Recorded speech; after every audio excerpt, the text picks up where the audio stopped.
UEFA Nations লিগের পঞ্চম রাউন্ডের ম্যাচে পোল্যান্ডের বিপক্ষে মাঠে নামবে পর্তুগাল।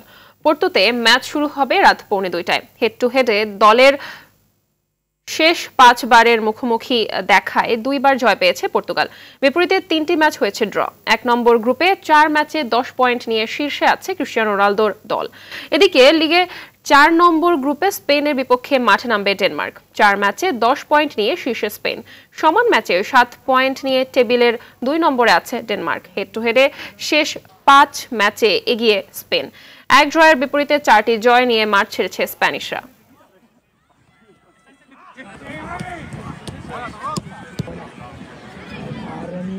Para una.